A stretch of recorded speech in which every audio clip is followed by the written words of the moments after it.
Hello, hello. Hey guys, and welcome to another episode of Inglês no Rádio. As always, I am here with the one, the only Alexia Alexia Souza. Souza. How are you doing today, Alexia? I'm fine. I'm so glad that it's not raining here in this Porto city. And In this Porto City. Porto City, which is a port city, so. That is true. Yeah. That is very true. What It about is you? also, it's quite cold here. For some reason, a cold front has come through. Ooh, it's good to sleep. Yeah, it's the middle of summer, and for some reason, it's like 68 degrees. It's not even summer yet. It's June. It's springtime. Yes. So, Alexia, what are we doing today? We are continuing talking about the differences about words, homophones. Homophones. Ha. Homophones. Ha ha ha ha ha. Homophones. Homophones. Perfect. And which most of them? Most of them.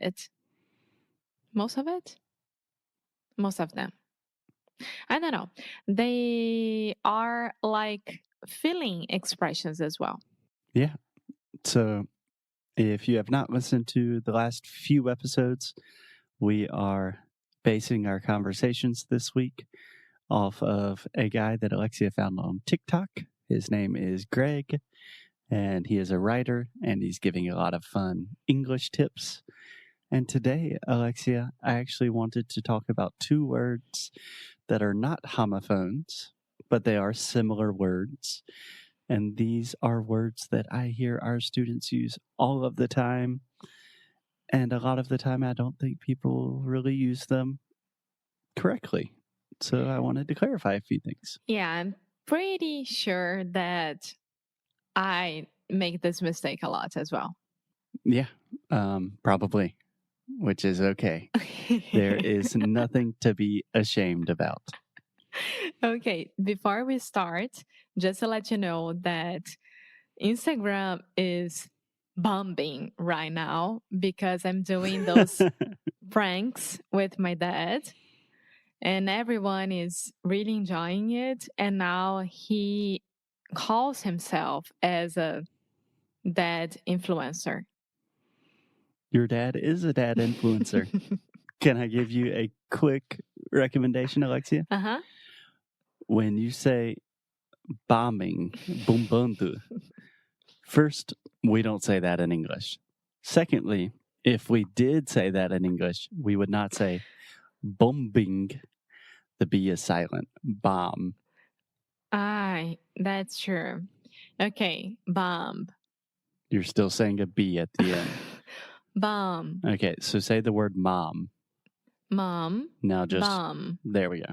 Bomb. Okay, so our Instagram account, Inglês no Cru, is the bomb right now. You could say that. You could say it's exploding, it's taking off. A lot of people are really loving what you and your dad are doing.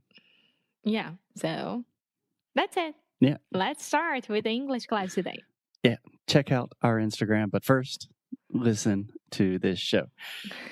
So today, Alexia, I wanted to talk about two words that are similar but different. And these are two very important words in the English language and especially for Brazilians learning English. Are you ready to go? Yes, I am. Okay. The two words are ashamed and embarrassed. Okay. So first, I feel like you understand these two words, right? These are not new words. No, I do understand them. Okay. Can you try to describe them to me? Yeah, so ashamed is when you do something that it's really, really awful and you feel ashamed about it. Like you need to, for sure, apologize to someone or for what you did, something like that. Mm-hmm. And embarrassed It's like, I don't know, you thought that the party was a custom party and then you appear as a rabbit and you feel embarrassed about it because it's not a custom party. It's just a party. Okay, I don't know if you are speaking from personal experience here. No, because I hate custom parties, so nope. Okay, good to know. So yeah, I think you really touched on the important difference. So let's start with just definitions, just for clarification purposes. So the way that Mr. Gregg, the writer, was explaining the difference between to be embarrassed and to be ashamed, when you are embarrassed, you are concerned about what other people are thinking about you, right? So you arrive at a costume party or you arrive at a normal party, you're wearing a rabbit suit. You are very embarrassed because everyone is looking at you and thinking about you. You're embarrassed, right? Yeah. And then on the other hand, when you are ashamed, when you feel shame, that is something that comes from you. It comes from within. It's what you think about yourself and when you don't like yourself. It's a very deep sentiment feeling. Yes. And it's much more internal, while being embarrassed is probably more external. Yeah. I mean, some people say you should be or feel ashamed about You should that. be ashamed. You should be ashamed of yourself. Yeah, that's it. That's a very strong thing to say. Which leads me to my first point, Alexia. Brazilians use the word ashamed or shame or I have shame just way, way too much. But wait, we use vergonha. Yeah, I'm saying Brazilian speaking English. Ah, okay. Okay. So, yeah, it's very wrong. Yeah, I don't know if it's very wrong, but it's definitely overused. And I don't think the correct translation in most cases, when you say vergonha, eu tenho vergonha, I would not say I'm ashamed. That seems way too heavy for me. I would probably say I'm embarrassed. Yeah.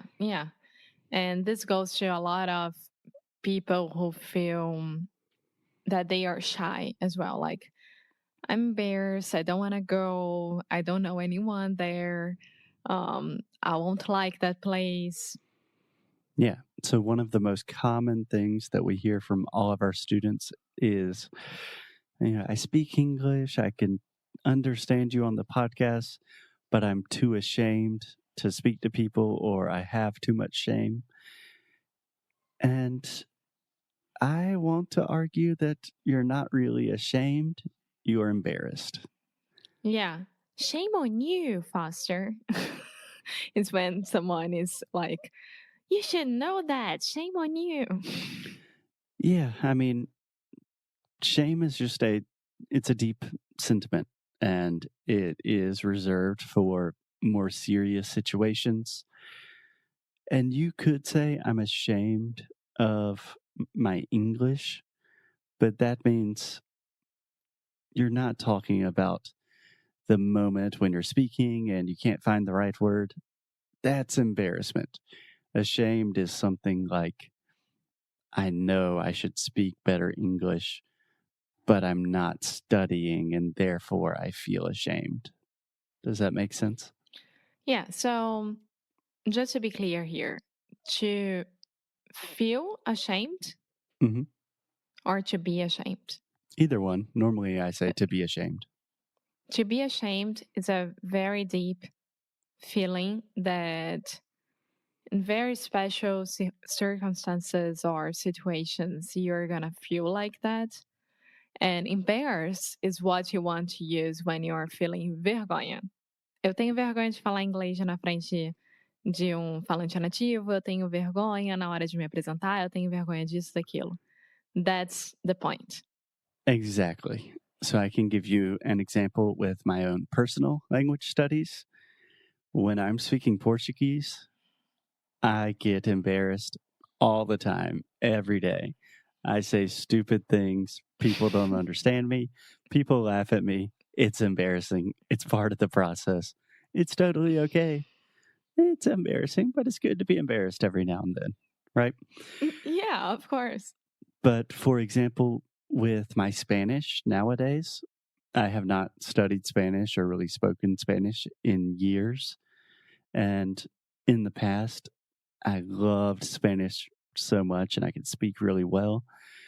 So when I try to speak Spanish nowadays, I do feel a little bit of shame of like, I should have, this is more my fault because I have the capacity to speak Spanish, but I'm not giving it the attention it needs. So there's something that internally comes from within me. But with Portuguese, it's like, oh, yeah, I'm just speaking Portuguese and I said something kind of silly. Not a big deal. So does that help clarify the difference a little bit? Yes, it does. But you shouldn't be ashamed about your Spanish. It's just like riding a bicycle. Once you start again, you'll be doing it again. Yeah. And I think that's my final point of the day is you want to be embarrassed when you are learning languages. The more times you are embarrassed speaking English, the better your English will be. Getting embarrassed is the easiest way to improve. Just making mistakes, you feel stupid, you're embarrassed, and then you just do the same thing again the next day. Exactly. Exactly. If you are really feeling ashamed of your English, I would take some time to ask yourself, why do I feel these feelings? Is it because I'm not studying and I know I should be? Is it because, I don't know, I've spent a lot of money learning English and I still can't speak it? What is causing that shame? Because in the case of learning languages, shame is bad, embarrassment is good. Okay, I love that. Yeah, I just thought of that right now.